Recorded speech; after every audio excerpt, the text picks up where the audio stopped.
तो मुख्यमंत्री को यही बताना चाहिए कि आपका जो 1932 मुद्दा ही है वो संकल्प आपका नहीं है। ये झारखंड प्रदेश की जनता और युवा समझ गए हैं कि आप ठग करके वोट लेने का काम किए और ठगों के सरदार आप बन गए हैं। ये जो आपके मंत्री हैं वो ठग हैं और ठगों के राजा आप हैं। आप कृपया करके यह बताएं कि यह जो नियोजन आप 26,000 लोगों को लेने जा रहे हैं, इसमें क्या 1932 के आधार पर आप नियोजन उन लोगों को दीजिएगा, 1936 के आधार पर दीजिएगा, 1938 के आधार पर दीजिएगा, या किस आधार पर आप दे रहे हैं? पहले तो मुख्यमंत्री को आकर के ये बात स्पष्ट करना चाहिए, चूंकि जो संकल्प निकला है जो इसमें कहीं स्पष्ट नहीं है कि इनकी स्थानीय नीति क्या है और इनका नियोजन नीति क्या है।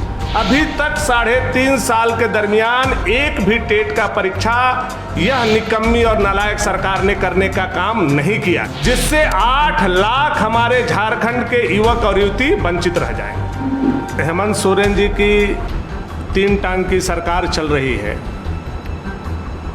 उसका घोषणा पत्र का एक लाइन हम आपको दिखाना चाहेंगे। ये घोषणा पत्र है कांग्रेस की, जिसमें इन्होंने 13वें पॉइंट पर लिखा है कि हम पारा शिक्षकों को नियमित करने के लिए आवश्यक कदम उठाएंगे। और ये हमारे मुख्यमंत्री की पार्टी झारखंड मुक्ति मोर्चा का घोषणा पत्र है, जिसमें इन्होंने पहले ही पॉइंट पर लिखा है कि पारा शिक्षकों को सम्मानजनक सेवा शर्तों के साथ वेतन निर्धारण की कार्रवाई की जाएगी, यानी उनको नियमित किया जाएगा। ये दोनों इनके घोषणा पत्र हैं। अब आप सोच रहे होंगे कि इस घोषणा पत्र की आज क्या आवश्यकता पड़ गई।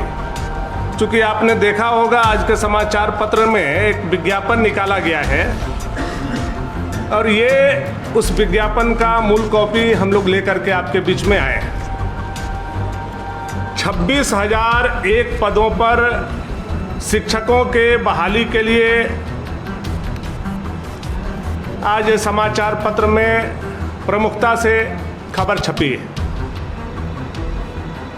26,001 शिक्षक के आप बहाली करने जा रहे हैं, तो सबसे पहला सवाल तो ये यहीं से खड़ा हो रहा है कि इसमें नियोजन नीति आपकी क्या है?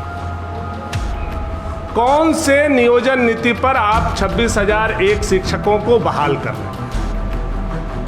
और जब नियोजन नीति होगा तो उसमें स्वाभाविक रूप से स्थानीय नीति होगी। तो आप बताइए कि आपकी स्थानीय नीति क्या है?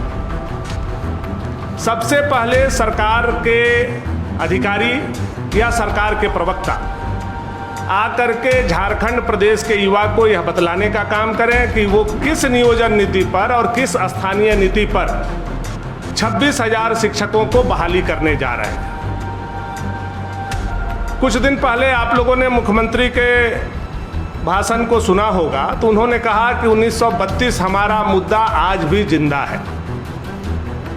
उनके वक्तव्य से ही ऐसा लगता है कि मुख्यमंत्री के लिए 1932 केवल एक मुद्दा है, संकल्प नहीं है, वो राजनीतिक मुद्दा है। भारतीय जनता पार्टी कोई राजनीतिक मुद्दा नहीं उठाती है, वह संकल्प लेती है। हम लोगों ने संकल्प लिया कि राम मंदिर बनाएंगे, ये हमारा राजनीतिक मुद्दा नहीं था, ये हमारा संकल्प था, हम लोगों ने बनाया। हम लोगों ने कहा कि धारा 370 हटाएंगे कश्मीर से, ये मुद्दा नहीं था, ये राजनीतिक संकल्प था, और ये हम लोगों ने करके देश और दुनिया को दिखाया, धारा 370 हटाया। लेकिन एक मुख्यमंत्री 3.5 साल बाद मुंह खोलता है तो प्रेस में या जनता के बीच में यह बोलता है कि 1932 हमारा मुद्दा है। तो मुख्यमंत्री को यही बताना चाहिए कि आपका जो 1932 मुद्दा ही है वो संकल्प आपका नहीं है। ये झारखंड प्रदेश की जनता और युवा समझ गए हैं कि आप ठग करके वोट लेने का काम किए और ठगों के सरदार आप बन गए हैं। ये जो आपके मंत्री हैं वो ठग हैं और ठगों के राजा आप हैं। आप कृपया करके यह बताएं कि यह जो नियोजन आप 26,000 लोगों को लेने जा रहे हैं, इसमें क्या 1932 के आधार पर आप नियोजन उन लोगों को दीजिएगा, 1936 के आधार पर दीजिएगा, 1938 के आधार पर दीजिएगा, या किस आधार पर आप दे रहे हैं? पहले तो मुख्यमंत्री को आकर के ये बात स्पष्ट करना चाहिए, चूंकि जो संकल्प निकला है जो इसमें कहीं स्पष्ट नहीं है कि इनकी स्थानीय नीति क्या है और इनका नियोजन नीति क्या है।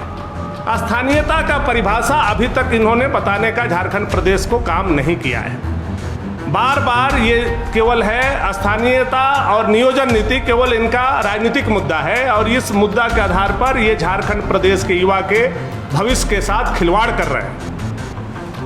अब आप बताइए कि ये जो 26,000 शिक्षकों का बहाली कर रहे हैं, इसमें एक कंडीशन इन्होंने लगाया है कि केवल जो प्रशिक्षित लोग होंगे यानी जो टेट पास लोग होंगे वही इस एग्जाम में बैठेंगे।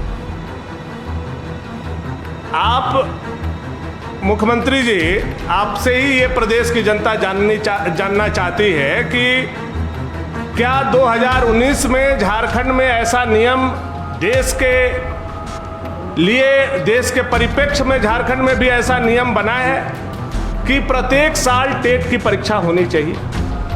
अगर ऐसा है तो 2016 से लेकर के 2023 तक टेट की परीक्षा क्यों नहीं की गई? अब 2016 से 2023 के बीच में अगर आप गैर सरकारी आंकड़े देखेंगे, जो हम लोगों को राजनीतिक आंकड़े हम लोगों को मिले हैं, उसमें लगभग 8 लाख लोग बीएड और डीएलएड किए, यानी वो शिक्षक के पात्रता को पूरा करते हैं, केवल टेट के एग्जाम नहीं होने से वो वंचित हो जाएंगे। यानी 8 लाख युवा को जो समानता का अधिकार है नियोजन के लिए, वो आप उसको वंचित कर रहे हैं। वो बच्चे इसमें अपीयर नहीं हो पाएंगे जिनके माँ बाप भूखे पेट रह करके अपने बच्चों को पढ़ाए, बीएड और डीएलएड कराया, उनको टेट की परीक्षा नहीं होने से वो बच्चे इस परीक्षा से वंचित हो जाएंगे। ये बहुत दुर्भाग्यपूर्ण स्थिति है। अभी तक 3.5 साल के दरमियान एक भी टेट का परीक्षा यह निकम्मी और नालायक सरकार ने करने का काम नहीं किया है, जिससे 8 लाख हमारे झारखंड के युवक और युवती वंचित रह जाएंगे। दूसरी बात यह है कि नियोजन नीति और स्थानीय नीति परिभाषित नहीं होने से जो आप 26,000 लोगों को बहाल करने जा रहे हैं, आपको ये बात बताना चाहिए कि क्या 40% लोग के लिए बाहर के लिए दरवाजा आपने खोलने का काम किया है? यानी 60-40 का नियोजन नीति के आधार पर आप यह बहाली कर रहे हैं। 60% आरक्षित लोगों के लिए तो चलिए भाई, उनको आप आरक्षण का चूंकि सर्टिफिकेट लगाना है तो वो झारखंड से लगाएंगे, लेकिन क्या 40% जो टेट पास लोग होंगे उनको आप बाहर के लोगों को रखेंगे?